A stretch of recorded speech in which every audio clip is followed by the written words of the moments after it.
As veterans are going to test you, right? And if they feel that you've gotten more money or more publicity, you know, they're upset about that. So when I came my first training camp, first day of practice, Ron Boone, I was looking up to get the rebound. He came and hit me real hard behind my neck. One of your own teammates? My own teammate. This is Magic Johnson, a larger-than-life icon who changed the game of basketball forever. A 5-time NBA champion, 3-time MVP, and the heart and soul of the Showtime Lakers, Magic's name is synonymous with dazzling no-look passes and an infectious love for the game. But what you may not know about Magic is his immense respect for the players who challenged him the most, those who pushed him to his limits and made him dig deeper. So let's dive into the players Magic considered the toughest he ever faced and what made each matchup so compelling. But before proceeding, please take a second and hit that subscribe button and like this video. This will mean the world to us. Thanks. Dennis Johnson, the clutch defender. Known to fans and teammates as DJ, Dennis was a walking tosticle on the court. His greatness didn't come from flash or jaw-dropping athleticism. It came from his ability to outthink and outwork opponents. And before he became one of the cornerstones of the Boston Celtics dynasty, DJ had already traveled a long and unlikely path to greatness. Coming out of Pepperdine University in 1976 as a late second-round draft pick, no one expected DJ to make much of a splash in the NBA, and by 1979, he was the Finals MVP, locking down opponents and giving them nightmares as he led the Sonics to an NBA championship. His performance in the finals showcased his knack for stepping up when it mattered most, a trait that would define his career and cement his reputation as one of the league's ultimate clutch performers. Magic noticed this early on, recognizing that DJ wasn't the kind of player who would let you coast through a game. From the very first time they matched up, Dennis showed that he was always one step ahead, reading passing lanes like a hawk, cutting off Magic's favored routes, and forcing him into spots on the court where he was least comfortable. DJ wasn't just your average defender. He was cerebral, calculating, and relentless. He knew Magic's game almost as well as Magic did himself, and when he joined the Celtics in 1983, Magic's battles with him reached another level. The Lakers and Celtics rivalry dominated the NBA throughout the 1980s, with Magic and Dennis frequently finding themselves on opposite sides of fiercely competitive finals matchups. But his impact wasn't limited to his relentless defense. He had an uncanny ability to rise to the occasion when it mattered most. One moment that still haunts Lakers fans is DJ's buzzer-beating jumper in Game 4 of the 1985 NBA Finals, a shot that not only shifted the momentum of the series, but also cemented his reputation as a player who thrived in pressure-packed situations. With the game tied and mere seconds left on the clock, DJ calmly pulled up and drained a jumper to steal the win. For Magic, it wasn't just about that particular play. It was the reminder that DJ never gave up, not even for a second.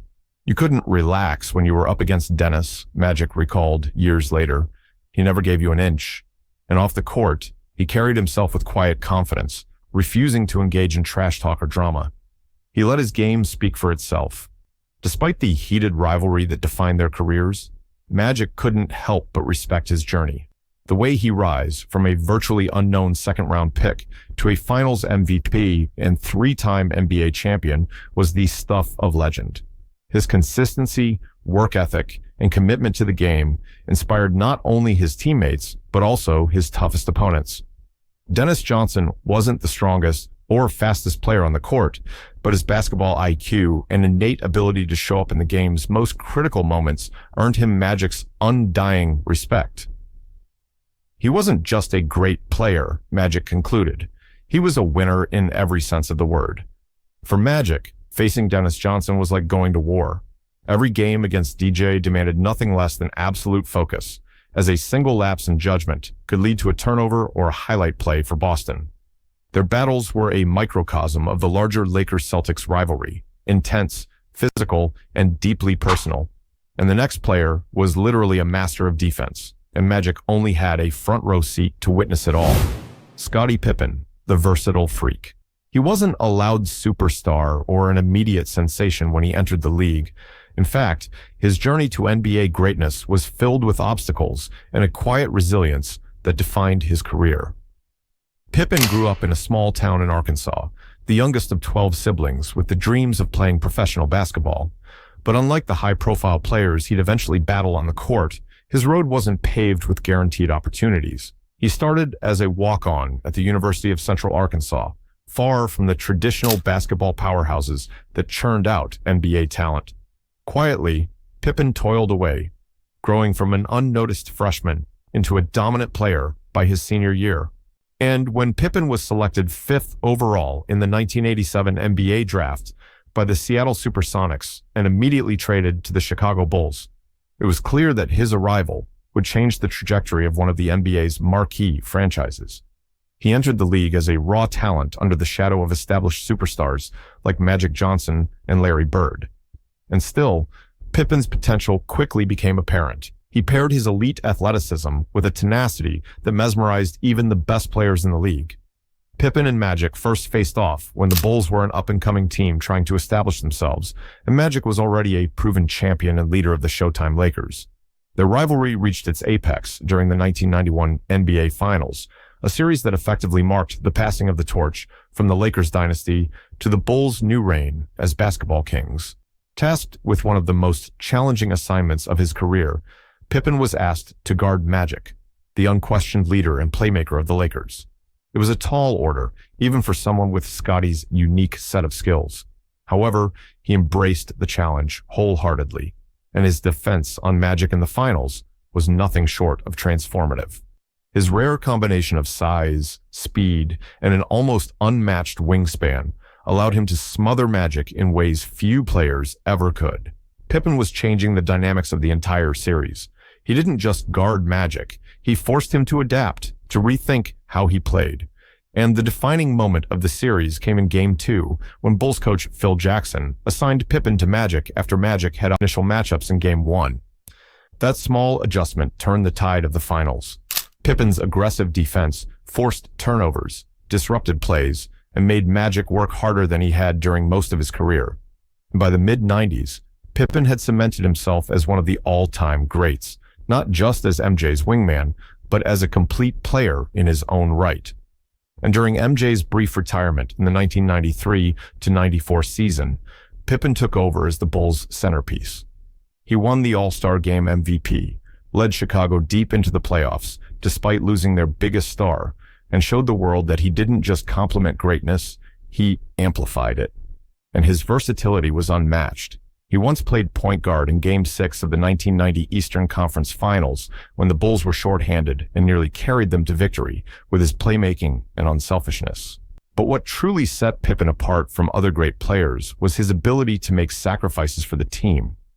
Over his career, he rarely chased the spotlight or demanded to be the guy. This humility and willingness to embrace his role made him beloved by teammates and respected by opponents alike. However, this unselfishness didn't mean Pippen lacked a killer instinct. He thrived on competition, and going against elite players like Magic Johnson only elevated his game. To this day, he's remembered as someone who changed what it meant to be a two-way player in the NBA. But hold on, everything we have covered about Pippen wouldn't have been possible without this player. In fact, he was the masterpiece of the Chicago Bulls dynasty. Michael Jordan, the relentless alpha. His unmatched skill, relentless drive, and unyielding competitive edge created a legacy so powerful it transcends the sport itself. From his 6 NBA championships to his 5 MVP awards to his legendary scoring titles, MJ dominated the game like no one ever had before. But his story began long before he delivered championship glory to the Chicago Bulls. He came into the league in 1984, the 3rd overall draft pick behind Hakeem Olajuwon and Sam Bowie. At the time, he wasn't seen as a player capable of completely transforming a franchise. Sure, he was undeniably talented, a scoring machine that would come to define his career. What others saw as a flaw was the source of his strength. It fueled his legendary work ethic and ignited a fire that would burn through defenses for 15 unforgettable NBA seasons. And when Jordan entered the league with the Chicago Bulls, he wasted no time announcing his arrival. By his rookie season, MJ was averaging 28.2 points per game, an astonishing feat that earned him the NBA Rookie of the Year award. But it wasn't just the numbers, it was how MJ played. His acrobatic dunks, lightning-fast crossovers, and unstoppable mid-range jumper turned arenas into theaters. Defenders didn't just struggle to guard him, they feared him. Magic would later joke, "You didn't guard Michael Jordan, you hoped he had an off night." But for all the flash and bravado, his first few years in the NBA were marked by growing pains. The Bulls were far from a championship-caliber team, often struggling to even contend in the playoffs. MJ was pulling off superhuman performances, but basketball is a team sport, and his one-man army approach wasn't yet enough to topple the dynasty teams of the 80s like the Lakers, Celtics, or Pistons. Jordan faced his first real rival in the Detroit Pistons. Dubbed the Bad Boys, the Pistons were a bruising, physical team that thrived on mind games and intimidation. And they had one target whenever they faced Chicago: shut down Michael Jordan. They developed a defensive scheme known as the Jordan Rules, designed specifically to stop him. The plan was simple and brutal. Every time he drove to the basket, knock him down. Double team him, triple team him, make him bleed if necessary, but don't let him dominate. It worked for a while. From 1988 to 1990, the Pistons eliminated the Bulls from the playoffs 3 straight years, denying MJ a chance at the finals. In past interviews, MJ admitted how much those losses stung. "I hated Detroit," he said. "They were a roadblock I couldn't get past. But they made me tougher, they made me better." And what followed those heartbreaks was the beginning of his transformation, the one that he was preparing to dominate. Determined to overcome the Pistons, he hit the weight room harder than ever before, bulking up his frame to withstand Detroit's punishing defense. He refined every part of his game, his post moves, his passing, his jump shot, all while holding himself and his team accountable. "No excuses," MJ often told his teammates. "If you want to win, you've got to pay the price." By the 1990-91 season, everything had clicked. The Bulls, under the guidance of coach Phil Jackson, were no longer just his supporting cast. They were a cohesive unit. And when they faced the Pistons in the 1991 Eastern Conference Finals, 3 years of pain and frustration were unleashed. The Bulls swept Detroit in 4 straight games, and for MJ, it was a personal and professional triumph. "That was the moment I knew we were champions," he later said. And with Detroit finally behind him, MJ's next test came in the 1991 NBA Finals against Magic and the Los Angeles Lakers. The series marked a generational showdown between 2 of basketball's greatest players: Magic, the ultimate showman, versus Michael, the relentless assassin. MJ wasn't just coming for his championship rings, he wanted to define the era, and he did. He averaged an incredible 31.2 points per game in the series, dazzling fans with iconic plays like the switch, a seemingly impossible mid-air adjustment that left defenders and spectators alike in awe. From 1991 to 1998, he led the Bulls to 6 championships in 8 years, achieving 2 historic three-peats. Along the way, he faced some of the toughest competitors the league had to offer: Charles Barkley, Malone, Clyde Drexler, Hakeem, but none of them could stop him. And through it all, his hunger for greatness never waned. He once said, "There's no such thing as playing hard for just one moment." His philosophy was to approach every game as if it were the last, and that mentality became the heartbeat of the Chicago Bulls dynasty. He didn't just demand greatness from himself, but from everyone around him. That pressure forged stars like Scottie Pippen, who became the perfect complement to MJ, elevating the Bulls into an unstoppable force. Together, they defined the essence of teamwork, even as his shadow loomed large. But MJ's career wasn't without turbulence. In 1993, at the height of his powers, tragedy struck when his father, James Jordan, was murdered. Devastated by the loss, Michael shocked the world by announcing his retirement from basketball, saying he had achieved everything he set out to do and had lost the passion for the game. That emotional burden, combined with the relentless scrutiny he faced as the game's biggest star, seemed to take its toll. And yet, even in his absence, the NBA couldn't shake his presence. Fans and players alike felt his void. As Magic said, the league wasn't the same without MJ. In March 1995, with 2 simple words, "I'm back." So it's my first game back, and I know it's not going to happen in one game. It's going to take a little bit till I get my timing back, but hey, I'm back. That's all that matters. Jordan announced his return to the NBA, sending shockwaves through the sports world. Though he was rusty at first, it didn't take long for him to reclaim his throne. Wearing the number 45 instead of his iconic 23, Jordan carried the Bulls back into the playoffs, setting the stage for one of the most remarkable comebacks in sports history. Jordan was unstoppable, earning MVP honors and silencing any doubts about his legacy. And to this day, his name remains synonymous with excellence, his iconic Jumpman logo, a global symbol of greatness, and his influence extends far beyond basketball. MJ showed the world what it meant to never settle, to never back down, and to embrace every challenge with unyielding passion. Joe Dumars, the quiet assassin. As a cornerstone of the Detroit Pistons Bad Boys dynasty, Dumars earned a reputation for suffocating defense while holding himself to a higher standard. Unlike many of his teammates who relied on physicality to dominate, Dumars never resorted to cheap shots or dirty tactics. Magic once called him the classiest defender I ever faced, highlighting his ability to defend with precision and focus, without crossing the line into unnecessary fouling or antics. Magic respected this about Dumars because it forced Magic to elevate his own game. Dumars wasn't just a defensive specialist either. He was a versatile two-way player who could torment opponents on both ends of the court. If you gave him any space, he'd knock down that mid-range jumper or a three, Magic explained in an interview, emphasizing Dumars' ability to punish defenses with his offensive prowess. He grew up in Louisiana, honing his basketball skills in a family of athletes. Born into humble beginnings in Natchitoches, he learned discipline and work ethic from his father, who instilled the importance of striving for excellence.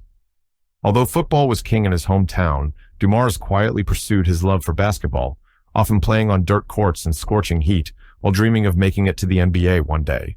He attended McNeese State University, a small school that wasn't famous for producing basketball stars, yet Dumars' talent shone through as he became a leading scorer and stood out for his cool demeanor under pressure. And despite his small school background, Dumars' abilities were undeniable, and he entered the NBA in 1985 when the Pistons selected him with the 18th pick of the draft. He didn't enter the league with fanfare, but Dumars displayed flashes of brilliance even as a rookie, steadily earning respect by doing the things that don't show up on stat sheets: steady defense, selfless passing, and hustle plays. Dumars quickly became a rising star, but perhaps more importantly, he embodied professionalism, never losing his calm demeanor, no matter the intensity of the game. And as Dumars developed his craft, it became clear he had the grit and intelligence to excel at the highest level. His matchups with Magic became legendary as the Pistons began to emerge as serious contenders in the late 1980s. Dumars was tasked with defending Magic during some of the most heated playoff battles between the Lakers and Pistons. "You had to work for every inch against Joe," Magic remarked. Dumars studied film meticulously and would anticipate Magic's moves before they happened. Unlike other players, Dumars was never baited by Magic's flashy style or his deceptive passing techniques. He didn't fall for the show, Magic stated. Joe was always focused, always locked in. You couldn't shake him. This composure became a defining characteristic of Dumars' defensive mastery, and on offense, Dumars was just as dangerous, an efficient scorer who could hit from beyond the arc or punish defenses with crafty drives to the basket. And despite Dumars' composed demeanor, the games were anything but calm. And by the time the Pistons made their mark in the late 80s, their rivalry with Magic's Lakers reached its boiling point. In the 1988 NBA Finals, Dumars showcased his ability to impact every possession. While most attention went to the physical battles between big men like Bill Laimbeer and Kareem, Dumars quietly did the dirty work, including locking down Lakers guards and hitting clutch shots to keep the Pistons alive in key moments. The series ended in heartbreak for Dumars as the Pistons fell just short, losing Game 7 in Los Angeles. But his efforts didn't go unnoticed. Magic would lick a hamstring injury sidelined him during key games, leaving him to watch as Dumars cemented his legacy, and the Pistons emerged victorious. It was hard to see from the bench, Magic admitted later. Joe was dominating, and I knew I couldn't stop him. Even with the bitterness of losing, Magic expressed deep respect for Dumars' performance and professionalism. And after retiring in 1999, Dumars continued to contribute to the Pistons as an executive, helping build the 2004 championship roster that embodied the same grit and teamwork he once represented as a player. Their rivalry didn't just define a particular era, it showcased what basketball could be at its best. To Magic, Dumars was never just tough. He was unforgettable. Michael Cooper, the unsung hero. Cooper wasn't the biggest star on the Lakers roster, but as Magic once said, there's no Showtime without Coop. He was more than a role player. He was the Lakers' defensive backbone, a relentless competitor who held the team together through his sheer intensity and unselfishness. And for Magic, Coop was the guy who made him work harder, sharpened his skills in practice, and pushed him to be the best version of himself, both mentally and physically. Coop never took a day off, Magic said in an interview. He was in my face every day, challenging me and making me better. It wasn't always easy to stand out in a team filled with stars like Magic, Kareem, and James Worthy, but Cooper carved his place as an indispensable piece of Lakers greatness, earning the respect of not just Magic, but the entire league in the process. And his journey wasn't typical, and his rise to NBA fame was anything but ordinary. Coming into the league as the 60th overall pick in the third round of the 1978 NBA draft, the odds were stacked against the slim, wiry guard from Pasadena, California. He didn't have the size or offensive firepower to wow scouts, but what he lacked in traditional metrics, he made up for with grit, intelligence, and defensive mastery. Coop understood that he wasn't going to thrive off scoring points. Instead, he invested his energy into becoming a lockdown defender. And early on in his career, when others doubted his ability to stick with the league's elite, Cooper showcased an unparalleled work ethic. He studied the movements of opposing players, dug deep into the nuances of defensive schemes, and developed an uncanny ability to anticipate offenses. I always believed defense was about heart and smarts, Coop said during his Hall of Fame speech. It wasn't long before he earned the reputation as one of the NBA's most determined and frustrating defenders, a reputation so bulletproof that Magic compared him to a fortress on the court. Their relationship extended beyond just games. It started in practice, where Cooper's relentless drive elevated not only his own game, but created a ripple effect that pushed Magic to his limits. One-on-one battles between them became legendary, with Coop refusing to allow Magic the slightest edge. Practices were intense because Coop was always coming for me, Magic remembered. He made me want to go harder. You couldn't take a day off because he wasn't going to let you. Coop didn't just prepare Magic for regular season matchups, he prepared him for playoff series and intense battles against rival teams like the Celtics and Pistons. His energy was boundless, his commitment to perfecting his craft genuine, and his influence on the Showtime Lakers deeply profound. And while Magic dazzled fans with no-look passes and full-court runs, Coop served as the glue that brought defensive stability and team chemistry to the forefront. Critics often ignored players like Coop while focusing on the stars. But Magic saw firsthand what made Coop special, describing him as a teammate who didn't care about the spotlight, but cared about winning. And defensive prowess was nothing short of remarkable, and it earned him a Defensive Player of the Year award in 1987, further cementing his legacy. Known for his ability to guard positions 1 through 4, he earned the nickname the Defensive Professor among his teammates.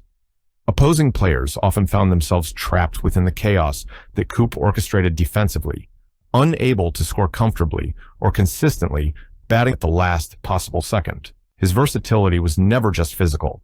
It required a sharp, strategic mind as well. Coaches often praised his ability to process the game and make decisions faster than almost anyone else on the floor.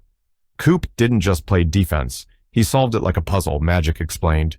He could guard superstars like Larry Bird in one game and slow down quick guards like Isaiah Thomas in another, adapting his approach and leaving opponents frustrated. Bird, famously, credited Cooper as one of the toughest defenders I've ever had to play against. But Cooper wasn't confined to defense. He delivered critical moments offensively too, hitting clutch three-pointers or delivering timely assists when the Lakers needed it most. Coop mastered the art of being exactly what his team needed at pivotal moments, knowing how to stay in sync with the flow of games without overshadowing star players like Magic or Kareem. And one particular moment came during a 1984 matchup against the Boston Celtics when Coop sank a crucial three-pointer in overtime, lifting the Lakers to victory and shifting the momentum in a heated rivalry. Coop didn't care about stats, Magic said. He cared about helping us win. On a team filled with Hall of Famers and All-Stars, Cooper found his own identity, not as an alpha, but as a fundamental piece of the Lakers' dynasty puzzle. And his contributions over his career earned him widespread respect across the league, but according to Magic, the true value of his legacy lay in the way he prepared his teammates for success. Coop was the engine of our defense, Magic explained. Without him pushing me in practice, I couldn't have been the player I became. And by the time Coop hung up his jersey in 1990 after 12 remarkable seasons, Magic had become a legendary figure in the NBA. But he never forgot how Coop helped sharpen him, frustrate him, and ultimately make him into one of the greatest to ever play the game. As Magic reflected, Coop was a guy who fights for you every single minute. Without Coop, I don't know where Showtime would be today. And that's what made Michael Cooper truly special. The way his quiet brilliance lifted an already unstoppable team to untouchable greatness. Larry Bird, the fierce rival. Magic and Bird entered the NBA in the same year, igniting one of the most iconic rivalries basketball has ever seen. For the better part of a decade, they were the faces of the league, elevating not just their teams, but the sport as a whole. They were polar opposites, at least on the surface. Magic, with his magnetic smile and flashy Showtime offense, embodied the glitz of Los Angeles. Bird, on the other hand, was Boston through and through, gritty, relentless, and deadly. But despite their differences, they shared a passion for winning that fueled their careers and solidified their rivalry as historic. Magic would later admit, Larry made me the player I became. I don't know if I could have reached the heights I did without him pushing me every single year. But before they took the NBA by storm, Bird had already proven his resilience and commitment to greatness. Growing up in the small town of French Lick, Indiana, Bird lived a humble life. Financial hardship struck the Bird family, and tragedy soon followed when his father passed away during his teenage years. Determined to overcome these challenges, Bird turned to basketball, a sport that he would dominate in college at Indiana State. Despite offers from larger programs, Bird stayed close to home and built a legacy that helped elevate his underdog team to the NCAA championship game, where they faced none other than Magic's Michigan State Spartans. That 1979 showdown not only eclipsed all previous college basketball games in viewership, but also laid the groundwork for their future NBA rivalry. Magic and Michigan State won that night, but Bird kept coming.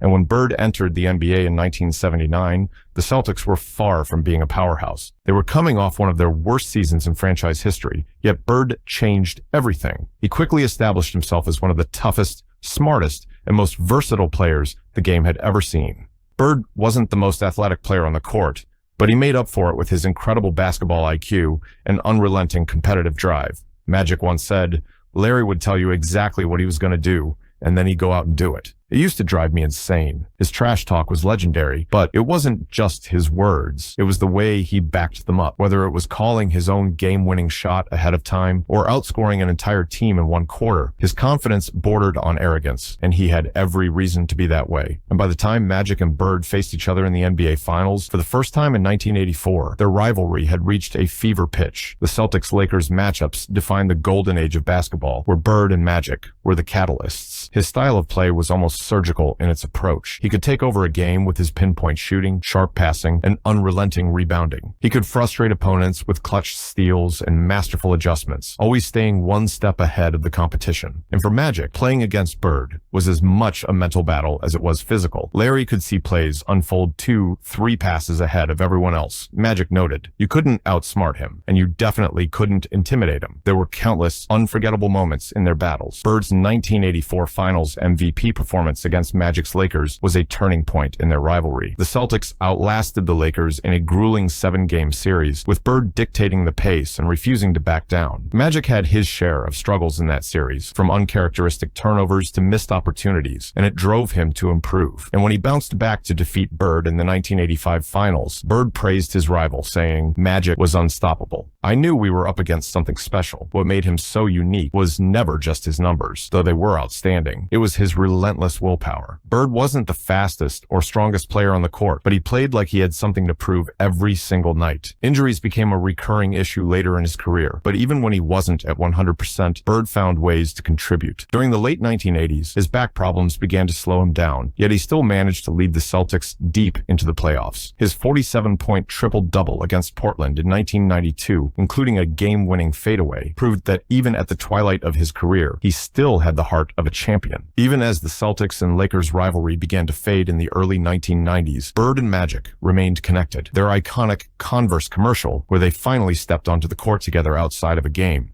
symbolized the bridge they had built between enemies and friends. Bird's career came to an end in 1992, but not before one final defining moment, representing Team USA alongside Magic in the Barcelona Olympics. As part of the original Dream Team, they finally got to play on the same side, a fitting culmination of their legendary rivalry and friendship. For Magic, Larry Bird wasn't just a fierce rival. He was the gold standard, the ultimate competitor who forced him to become his absolute best. These players didn't just challenge Magic. They shaped him into one of the most brilliant and competitive players the game has ever seen. Each battle tested his skills, his mindset, and his will to win, leaving a lasting impression on his legendary career. Their rivalries and matchups will forever be etched in basketball history as stories of greatness pushing greatness. All right, that's all for today. Don't forget to hit that subscribe button, and I'll see you in the next one.